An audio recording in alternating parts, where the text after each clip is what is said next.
Voilà la FIDAK qui se poursuit et à chaque édition, cet événement attire de nombreux visiteurs. Il faut dire que l'événement suscite l'engouement populaire, comme vous allez le constater. Débutée le 28 novembre 1974, la Foire internationale de Dakar, FIDAK, est un moment privilégié pour les responsables économiques et autres exposants des régions du Sénégal et d'autres pays africains pour se rencontrer et échanger sur le plan commercial. Biannuel à ses débuts, l'événement est devenu annuel et attire de plus en plus de participants et de visiteurs. L'affluence est au rendez-vous de la FIDAK 2021 qui a ouvert ses portes le 6 décembre et le refermera le 20 décembre prochain.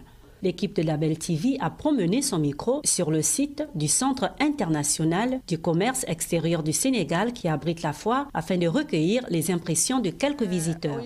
Moi je suis togolaise, je m'appelle Nambouri Faouzia. Je suis étudiante en médecine ici. Je viens un petit peu visiter juste la foire en fait. Ça fait déjà 7 ans, depuis 2015, ouais. Vraiment en fait, je veux qu'ils me surprennent un peu en fait, en quelque sorte quoi. Moi, je veux juste visiter, voir les nouveautés en fait, puisque c'est la fin d'année, tu vois. Donc ça fait longtemps que je cherchais aussi à un peu en fait m'amuser un peu, donc je suis venue là pour voir un peu ce qui se passe, tu vois. Je m'appelle Mustapha, je suis de nationalité djiboutienne, c'est de l'Afrique de l'Est. Donc on est là aujourd'hui à la foire pour découvrir la culture africaine et voilà, pour découvrir davantage comment ça se passe, la culture africaine et tout. Non, je suis là ici à Dakar depuis maintenant 5 ans, je suis là pour les études.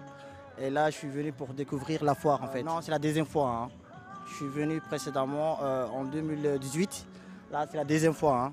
Vu que c'est le week-end et les vacances. Donc, c'est pour en profiter, pour voir comment ça se passe, la foire et tout. Quelque chose de particulier, oui, on peut dire parce que je suis quelqu'un de panafricaniste. J'aime voir d'habitude la culture africaine et tout. Donc, je suis là pour savourer la culture africaine et voilà, merci. Moi, je suis M. Diop. J'ai été à toutes les foires depuis son ouverture, il y a au moins une trentaine d'années. J'ai toujours été à la foire, c'est pour chercher des opportunités. L'opportunité, c'est soit avoir des relations commerciales avec des gens qui viennent de l'extérieur, soit trouver sur place des produits qui peuvent m'intéresser pour une revente. Parce que je suis un peu preneur pour tout ce qui peut être légalement vendu. Pas un homme d'affaires à proprement parler, mais quelqu'un qui profite des opportunités et en toute légalité qui se meut dans ce milieu. Souvent, mais depuis quelques 2-3 ans, il y en a moins. Je suis en train de voir, à partir des transformatrices ou des transformateurs de produits locaux, quelle opportunité y aura-t-il à faire de l'exportation. J'ai déjà des clients extérieurs qui sont intéressés. Maintenant, je suis en train de faire la petite fouille, karité, arachides, tout autre produit que je peux trouver, surtout les fruits de chez nous. Ouais. Ça, j'ai bien compris et c'est pourquoi je me rends au lieu le deuxième jour. Cette 29e édition suscite déjà un grand engouement populaire. Plus de 1000 exposants venus de près de 12 pays présentent leurs produits, services et savoir-faire à cet événement majeur qui marque le calendrier culturel et commercial de la capitale sénégalaise. Conférences, forums scientifiques pour la promotion commerciale et économique, expositions, rencontres et animations sont au programme de l'événement. Nous parlons à présent de la conférence de presse qui s'est tenue ce 8 décembre sur la réhabilitation du Centre international du commerce extérieur du Sénégal qui abrite la Foire internationale de Dakar. Votre chaîne Label TV était présente à cette rencontre. Une conférence de presse à laquelle a assisté votre chaîne panafricaine internationale Label TV s'est tenue ce 8 décembre au Centre international du commerce extérieur du Sénégal qui abrite la Foire internationale de Dakar, la FIDAK. Il était question de la réhabilitation du Centre international du commerce extérieur de Dakar. En novembre 2020, le directeur général du centre, Saliou Keita, avait annoncé la réhabilitation de ce centre en précisant qu'en plus de sa mission commerciale, le centre comptait investir d'autres créneaux et l'ambition de l'équipe dirigeante était de faire du CICES un centre de loisirs et de culture, un lieu privilégié pour la promotion de la culture. Saliou Keita parlait de rompre avec le passé, s'ouvrir aux populations et booster le taux d'occupation et de fréquentation. Je voudrais, à ma qualité de directeur général du CICES, vous remercier pour la présence à cette table ronde qu'on avait dit tout à l'heure pour échanger sur le projet de réhabilitation du CICES. Aujourd'hui, c'est la FIDAK, la Foire internationale de Dakar, qui fait de notre capitale le rendez-vous quand même africain du commerce, la capitale des affaires. Nous l'avons dit, cette année, nous avons 10 délégations gouvernementales.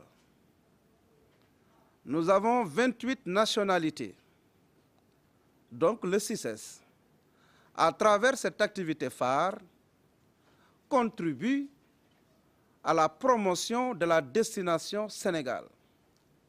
C'est pour cela que nous disons que la FIDAK, c'est une affaire de tous, parce que l'image du Sénégal est en jeu. Le complexe, que certains facétieux ont surnommé Tubble-Round Town, a été créé en 1974 sur une surface de 100 000 m² par les architectes Jean-François Lamoureux et Jean-Louis Marin qui étaient présents à cette conférence de presse. Notons que pour la construction du Centre international du commerce extérieur du Sénégal, les deux architectes ont tenté d'y interpréter le concept de parallélisme asymétrique si cher au président Senghor. Ils y ont surtout introduit un principe de triangularisation. Ainsi, le triangle équilatéral est le motif de base de toute la conception, du plan général jusqu'au logo de l'organisation. Le Centre international du commerce extérieur du Sénégal demeure un lieu singulier et spécifique. La première foire internationale de Dakar qui a eu lieu en décembre 1974, mais mon associé Lamoureux et moi-même, nous avons participé à un concours international d'architecture dont nous avons eu la chance d'être les lauréats en février 1971. Donc ça, pour nous, c'est bien un cinquantenaire dont il s'agit. Sur une surface de 20 hectares en plein cœur de Dakar, la foire internationale, qui en fait comporte 100 000 m², qui est une surface dont personne n'a conscience, mais c'est un monstre de bâtiments construits, connu sous le nom du CICES, comprend une série de bâtiments caractérisés par des formes triangulaires aux détails intéressants. La foire compte parmi les bâtiments les plus iconiques de l'héritage moderniste du XXe siècle en Afrique. Le CICES fut commandité par le premier président du Sénégal, Léopold Sédar Senghor. Je pense, comme l'a dit Monsieur le Directeur Général, que l'emprise bâtie ici, avec néanmoins encore beaucoup d'espaces verts, est un atout pour un nouveau quartier. Il s'agit d'un cœur de ville. Alors il y a tous les événements, les salons, les expositions, toute la mobilisation qui peut être faite sur ce support organisé, mais il y a aussi toute la latitude qui est rendue possible par ce privilège d'être au cœur de l'agglomération maintenant, pour devenir un lieu, vous l'avez dit, de culture, un lieu d'harmonie, un lieu de sport, un lieu pour présenter la mode. Alors, je reviens et je terminerai là-dessus. Le triangle, bien sûr, on peut en dire plein de choses. Et l'image qui me vient aujourd'hui à l'esprit, c'est qu'en fait, je ne l'avais jamais eu avant, mais c'est que ça protège. C'est le toit qui protège. Le journal de la FIDAK s'achève. Rendez-vous demain pour de nouvelles actualités sur la Foire internationale de Dakar.